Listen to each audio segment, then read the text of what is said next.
ವೀಕ್ಷಕರೆಲ್ಲರಿಗೂ ನಮ್ಮ ವಾಹಿನಿಯ ದೈನಿಕ ರಾಶಿ ಫಲ ವಿಶೇಷ ಕಾರ್ಯಕ್ರಮಕ್ಕೆ ಸ್ವಾಗತ.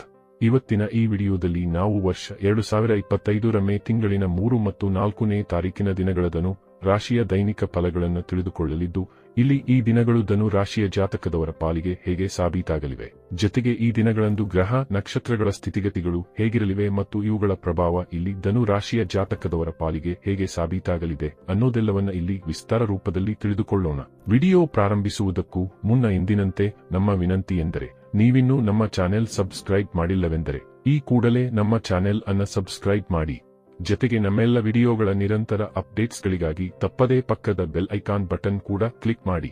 ನಿಮ್ಮ ಜೀವನದಲ್ಲಿಯೂ ಏನಾದರೂ ಸಮಸ್ಯೆಗಳು ಬಾಧಿಸುತ್ತಲಿದ್ದರೆ ಈ ಕೂಡಲೇ ಸ್ಕ್ರೀನ್ ಮೇಲೆ ಕಾಣ್ತಿರುವ ನಮ್ಮ ಗುರೂಜಿ ನಂಬರಿಗೆ ಕರೆ ಮಾಡಿ ಶೀಘ್ರವೇ ಶಾಶ್ವತ ಪರಿಹಾರ ಕಂಡುಕೊಳ್ಳಿ. ವೀಕ್ಷಕರೇ, ಇಲ್ಲಿ ಮೊದಲು ಈ 2 ದಿನಗಳ ದೈನಿಕ ಫಲಗಳನ್ನು ತಿಳಿದುಕೊಳ್ಳುವುದಕ್ಕೂ ಮುನ್ನ ಈ 2 ದಿನಗಳ ಗ್ರಹ ನಕ್ಷತ್ರ ಮತ್ತು ಇಲ್ಲಿ ಉಂಟಾಗಲಿರೋ ಯೋಗಗಳ ಕುರಿತಾದ ಮಾಹಿತಿಯನ್ನ ಅರಿತುಕೊಳ್ಳೋಣ. ಮೊದಲಿಗೆ ಇಲ್ಲಿ ವರ್ಷ 2025ರ ಮೇ ತಿಂಗಳಿನ 3ನೇ ತಾರೀಕಿನ ದಿನದ ಗ್ರಹ ನಕ್ಷತ್ರಗಳ ಸ್ಥಿತಿಗತಿಗಳನ್ನು ನೋಡುವುದಾದರೆ, ಮೇ ತಿಂಗಳಿನ 3ನೇ ತಾರೀಕಿನ ದಿನವು ಶನಿವಾರದ ದಿನವಾಗಿರಲಿದ್ದು, ಇಲ್ಲಿ ವೈಶಾಖ ಮಾಸದ ಶುಕ್ಲ ಪಕ್ಷದ ಷಷ್ಠಿಯ ತಿಥಿ ಇರಲಿದೆ. ಷಷ್ಠಿಯ ತಿಥಿಯು ಈ ದಿನದ ಬೆಳಗ್ಗೆ 7:51 ಇರಲಿದ್ದು, ಆ ನಂತರದಲ್ಲಿ ಸಪ್ತಮಿಯ ತಿಥಿಯ ಪ್ರಾರಂಭಗೊಳ್ಳಲಿದೆ. ಹಾಗೆ ಈ ದಿನದ ಮಧ್ಯಾಹ್ನದ 12:34 ಪುನರ್ವಸು ನಕ್ಷತ್ರದ ಗೋಚರವಿರಲಿದ್ದು, ಆ ನಂತರದಲ್ಲಿ ಪುಷ್ಯ ನಕ್ಷತ್ರದ ಗೋಚರ ಪ್ರಾರಂಭಗೊಳ್ಳಲಿದೆ. ಜೊತೆಗೆ ಈ ದಿನದ ರಾತ್ರಿ 1:41 ಶೂಲ ಹೆಸರಿನ ಯೋಗವಿರಲಿದ್ದು, ಆ ನಂತರದಲ್ಲಿ ಗಂಡ ಹೆಸರಿನ ಯೋಗದ ಪ್ರಾರಂಭಗೊಳ್ಳಲಿದೆ. ಚಂದ್ರದೇವನು ಈ ದಿನದಂದು ಭಾಗಶಃ ಕರ್ಕ ರಾಶಿಯಲ್ಲಿ ಗೋಚರಿಸಲಿದ್ದು, ಇಲ್ಲಿ ಸೂರ್ಯದೇವನು ಮೇಷರಾಶಿಯಲ್ಲಿ ವಿರಾಜಮಾನನಾಗಿರಲಿದ್ದಾನೆ. ಈ ದಿನದಂದು ಅಭಿಜಿತ ಮುಹೂರ್ತವು ಬೆಳಗಿನ 11:51 ಹಿಡಿದು ಮಧ್ಯಾಹ್ನದ 12:42 ಇರಲಿದೆ. ಇದರ ನಂತರದಲ್ಲಿ ಮೇ ತಿಂಗಳಿನ 4ನೇ ತಾರೀಕಿನ ದಿನದ ಗ್ರಹ ನಕ್ಷತ್ರ ಮತ್ತು ಯೋಗಗಳ ಕುರಿತಾದ ಮಾಹಿತಿಯನ್ನು ತಿಳಿದುಕೊಳ್ಳುವುದಾದರೆ, ಮೇ ತಿಂಗಳಿನ 4ನೇ ತಾರೀಕಿನ ದಿನವು ಭಾನುವಾರದ ದಿನವಾಗಿರಲಿದ್ದು, ಇಲ್ಲಿಯೂ ಕೂಡ ವೈಶಾಖ ಮಾಸದ ಶುಕ್ಲ ಪಕ್ಷದ ಸಪ್ತಮಿಯ ತಿಥಿ ಇರಲಿದೆ. ಸಪ್ತಮಿಯ ತಿಥಿಯು ಈ ದಿನದ ಬೆಳಗ್ಗೆ 7:18 ಇರಲಿದ್ದು, ಆ ನಂತರದಲ್ಲಿ ಅಷ್ಟಮಿಯ ತಿಥಿಯ ಪ್ರಾರಂಭಗೊಳ್ಳಲಿದೆ. ಹಾಗೆ ಈ ದಿನದ ಮಧ್ಯಾಹ್ನದ 12:53 ಪುಷ್ಯ ನಕ್ಷತ್ರದ ಗೋಚರವಿರಲಿದ್ದು, ಆ ನಂತರದಲ್ಲಿ ಆಶ್ಲೇಷ ನಕ್ಷತ್ರದ ಗೋಚರ ಪ್ರಾರಂಭಗೊಳ್ಳಲಿದೆ.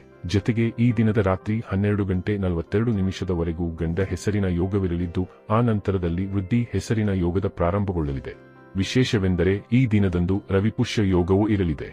ಚಂದ್ರದೇವನು ಈ ದಿನದಂದು ಕೂಡ ಕರ್ಕ ರಾಶಿಯಲ್ಲಿಯೇ ಗೋಚರಿಸಲಿದ್ದು, ಇಲ್ಲಿ ಸೂರ್ಯದೇವನು ಸಹ ಮೇಷರಾಶಿಯಲ್ಲಿಯೇ ವಿರಾಜಮಾನನಾಗಿರಲಿದ್ದಾನೆ.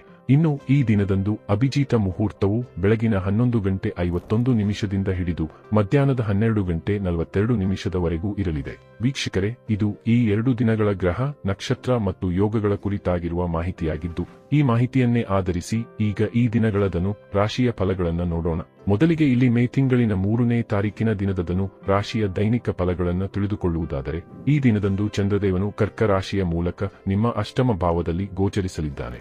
ವಿಶೇಷವೆಂದರೆ ಇಲ್ಲಿ ಕರ್ಕ ರಾಶಿಯಲ್ಲಿ ಮಂಗಳದೇವನ ಉಪಸ್ಥಿತಿಯೂ ಇರಲಿದ್ದು, ಹೀಗಾಗಿ ಇಲ್ಲಿ ಚಂದ್ರಮಂಗಳ ಹೆಸರಿನ ರಾಜಯೋಗದ ನಿರ್ಮಾಣವಾಗಲಿದೆ. ಇದರಿಂದಾಗಿ ಈ ದಿನದಂದು ನೀವು ಎಲ್ಲ ರೀತಿಯ ಸುಖ ಸೌಲಭ್ಯಗಳಿಂದ ಪರಿಪೂರ್ಣರಾಗಿ ಕಂಡುಬರಲಿದ್ದೀರಿ.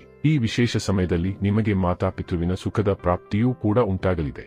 ಇಲ್ಲಿ ನೀವು ನಿಮ್ಮ ಸಂಗಾತಿಯ ಮನೆಯವರೊಂದಿಗಿನ ಸಂಬಂಧವನ್ನು ಸಹ ಉತ್ತಮವಾಗಿ ನಿಭಾಯಿಸಲಿದ್ದೀರಿ. ಇಲ್ಲಿ ಸ್ತ್ರೀಯರೊಂದಿಗೂ ನಿಮ್ಮ ಸಂಬಂಧ ಮಧುರವಾಗಿರ ಕಂಡುಬರಲಿವೆ. ಇಲ್ಲಿ ನಿಮ್ಮ ಕರ್ಮಕ್ಷೇತ್ರದಲ್ಲಿ ನಿಮಗೆ ಮಹಿಳೆಯರ ಸಹಕಾರದ ಪ್ರಾಪ್ತಿಯೂ ಕೂಡ ಉಂಟಾಗಲಿದೆ. ಇಲ್ಲಿ ವಿಶೇಷ ಸ್ತ್ರೀಯೊಬ್ಬರ ಸಹಕಾರದಿಂದಾಗಿ ನಿಮ್ಮ ಅದೃಷ್ಟವನ್ನ ಹೊಳೆಯುವಂತೆ ಮಾಡಲಿದ್ದೀರಿ. ಇಲ್ಲಿ ನಿಮ್ಮ ಜೀವನದಲ್ಲಿ ವಿಶೇಷ ಬದಲಾವಣೆಯನ್ನು ಸಹ ತಂದುಕೊಳ್ಳಲಿದ್ದು, ಇದು ನಿಮ್ಮ ಪಾಲಿಗೆ ಶುಭಕರವೂ ಮತ್ತು ಅದೃಷ್ಟದಿಂದಲೂ ಕೂಡಿರಲಿದೆ. ಇಲ್ಲಿ ನಿಮ್ಮ ಬಹುತೇಕ ಜಂಜಾಟಗಳು ನಿಮ್ಮಿಂದ ದೂರವಾಗುವುದರ ಮೂಲಕ ಹೊಸ ಅವಕಾಶಗಳು ಪ್ರಾಪ್ತಿ ಉಂಟಾಗಲಿದೆ. ಈ ದಿನದಂದು ವ್ಯಾಪಾರದಲ್ಲಿಯೂ ನಿಮಗೆ ಲಾಭದ ಪ್ರಾಪ್ತಿ ಉಂಟಾಗಲಿದೆ. ವಿಶೇಷವಾಗಿ ಇಲ್ಲಿ ನಿಮಗೆ ಸ್ಟಾಕ್ ಮಾರ್ಕೆಟ್ ಕಮೋಡಿಟಿ ಸೆಕ್ಟರ್ ಕೂಡ ಲಾಭದಾಯಕವಾಗಿ ಸಾಬೀತಾಗಲಿದೆ. ಹೀಗಾಗಿ ಇಲ್ಲಿ ನೀವು ಹೂಡಿಕೆ ಪರಿವರ್ತನೆಯನ್ನು ಸಹ ಮಾಡಬಹುದಾಗಿದೆ. ಇಲ್ಲಿ ನಿಮ್ಮ ವ್ಯಾಪಾರದಲ್ಲಿ ದೊಡ್ಡ ಡೀಲ್ ಯೊಂದಕ್ಕೆ ಅಂಕಿತ ಹಾಕಬೇಕಿದ್ದರೆ ಈ ದಿನವನ್ನ ನೀವು ಆಯ್ಕೆ ಮಾಡಿಕೊಳ್ಳಬಹುದಾಗಿದೆ. ಇಲ್ಲಿ ನಿಮ್ಮ ವ್ಯಾಪಾರ ಕ್ಷೇತ್ರದಲ್ಲಿ ಬಹುತೇಕ ಸಮಸ್ಯೆಗಳ ಅಂತ್ಯ ಉಂಟಾಗುವುದರೊಂದಿಗೆ ಲಾಭದ ಪ್ರಾರಂಭ ಕಂಡುಬರಲಿದೆ.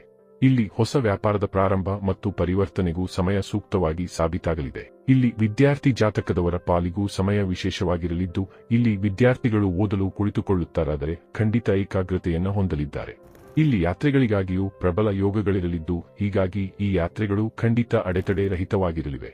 ಜತೆಗೆ ಈ ದಿನದಂದು ನಿಮ್ಮ ಮ್ಯಾರಿಡ್ ಲೈಫ್ ಮತ್ತು ರಿಲೇಶನ್ಶಿಪ್ ಕೂಡ ಮಧುರವಾಗಿ ಸಾಬೀತಾಗಲಿದೆ. ಇಲ್ಲಿ ನಿಮಗೆ ಸಂಗಾತಿಯ ವಿಶೇಷ ಸಹಕಾರ ಲಭಿಸಲಿದೆ. ಮೇಲಾಗಿ ಇಲ್ಲಿ ಖಂಡಿತ ನಿಮ್ಮ ಸಂಬಂಧದಲ್ಲಿ ಮಧುರತೆ ಇರಲಿದೆ.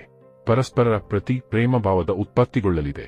ಇನ್ನು ಆರೋಗ್ಯ ಸಂಬಂಧಿಯೂ ಸಮಯ ವಿಶೇಷವಾಗಿರಲಿದ್ದು, ಇಲ್ಲಿ ಖಂಡಿತ ನೀವು ದೈಹಿಕ ಮತ್ತು ಮಾನಸಿಕ ರೂಪದಲ್ಲಿ ಹೆಚ್ಚು ಪ್ರಬಲರಾಗಿ ಕಂಡುಬರಲಿದ್ದೀರಿ. ಇನ್ನು ಇದರ ನಂತರದಲ್ಲಿ ಮೇ ತಿಂಗಳಿನ 4ನೇ ತಾರೀಕಿನ ದಿನದಂದು ರಾಶಿಯ ದೈನಿಕ ಫಲಗಳ ಕುರಿತಾಗಿ ತಿಳಿದುಕೊಳ್ಳುವುದಾದರೆ, ಈ ದಿನದಂದು ಕೂಡ ಚಂದ್ರದೇವನು ಕರ್ಕ ರಾಶಿಯ ಮೂಲಕ ನಿಮ್ಮ ಅಷ್ಟಮ ಭಾವದಲ್ಲಿ ಗೋಚರಿಸಲಿದ್ದಾನೆ. ಹೀಗಾಗಿ ಈ ದಿನವೂ ಕೂಡ ಚಂದ್ರ ಮಂಗಳ ಯೋಗದ ನಿರ್ಮಾಣವಾಗಲಿದೆ.